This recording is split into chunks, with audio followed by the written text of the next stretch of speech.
The economy added 223,000 jobs in April, largely in line with forecasts, but March's jobs report was revised lower.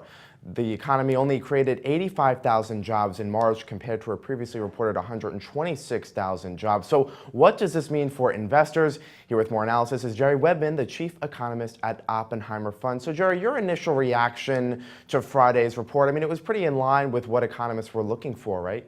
Yeah, it sure was, Scott. There were no big surprises, at least as far as the April numbers were concerned. You know, another 223,000 jobs. It's kind of what we've been seeing on average for the last year or so.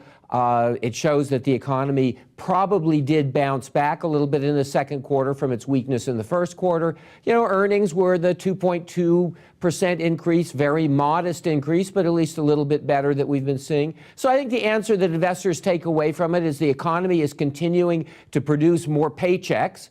We think about the paychecks more than we do the workers. It means that, you know, purchasing power, which hasn't been great, stays okay, and the economy continues to hum along. All right, well, let's talk about that March jobs report. Now, worse than we thought it was, but does that reinforce this idea that March was the exception, as the Fed likes to say, an outlier?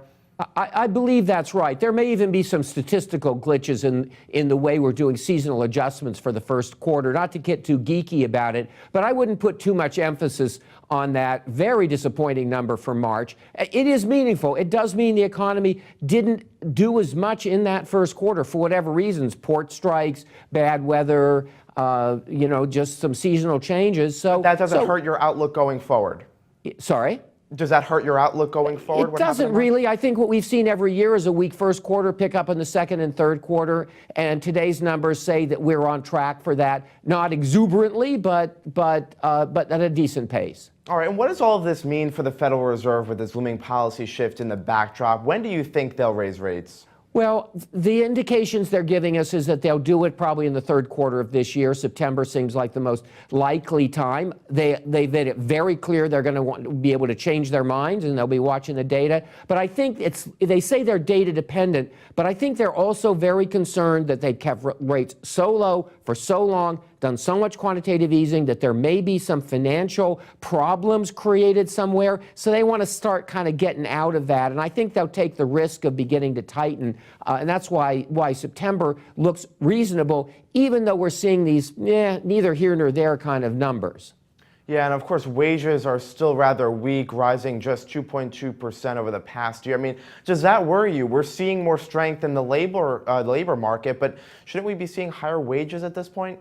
Well, we did see some higher wages. You know, we measure it two different ways with this average hourly earnings number we saw today and then something called the Employment Cost Index. It's a little broader measure that we got last week. You know, 2.2% isn't great.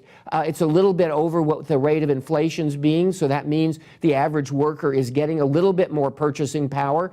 The savings rate has been going up, so maybe with a little bit better real wages coming in, maybe consumption begins to pick up a little more traction. But, you know, this is a slow growth environment. It's going to be a slow growth environment. That's why the Fed has been on hold, will be patient about when even though they're not using that term anymore themselves, they are going to be patient about changing policy. So this is, and by the way, the good side of that is this is an economy that's not producing any excesses any place. We're not getting out of line. We've still got a lot of room to grow. I guess that's the bright side of the slow growth story. All right, Jerry, chief economist at OppenheimerFunds. Jerry Webman, thank you very much. My pleasure.